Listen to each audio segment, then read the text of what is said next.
জোহর কি দিয়ে আদায় করবে?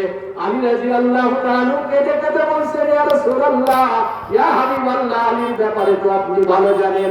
আমার বাড়িতে একদিন নয়, 2 দিন নয়, 3 দিন পর্যন্ত চুলাতে আগুন জ্বালানোর সুযোগ হয় না। আমি না খেয়ে থাকি 1 দিন, 2 দিন, 3 দিন পর্যন্ত। আমি আলীর পেটে খাদ্য জোটে না। আমি দেনমোহর কোথা থেকে আদায় করব? দেনমোহর দেওয়ার মতো আমার তো কিছুই নাই। আল্লাহর নবী বললেন, আলী, তুমি যে বদর যুদ্ধে অংশগ্রহণ করেছিলে, ওই বদর যুদ্ধে কাফেরদের মোকাবেলায় কিছু গনিমতের মাল পাওয়া গিয়েছিল। ওই গনিমতের মাল আমি সাহাবীদের মধ্যে ভাগ করেছিলাম। সেই ভাগের মধ্যে তুমি একটা লোহবর্ম পেয়েছিলে। ওই লোহবর্মটা তোমার কোথায়?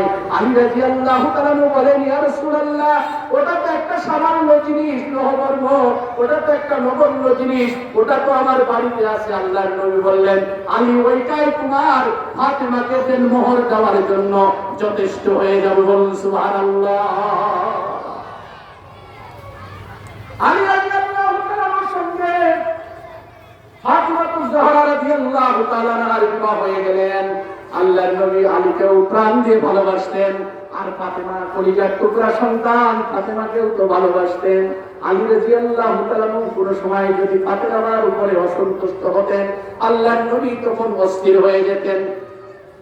একদিনের ঘটনা, হাসান হুসাইন রাদিয়াল্লাহু তাআলা হওয়ার পরে হযরতে আলী রাদিয়াল্লাহু তাআলা জিহাদের ময়দানে রওনা হবেন, জিহাদের তরবারি নিয়ে রওনা হবেন। এমন তো অবস্থায় ফাতিমা রাদিয়াল্লাহু তাআলা স্বামীর কাছে দাবি করে বসেছে, ওগো স্বামী, সারা জীবন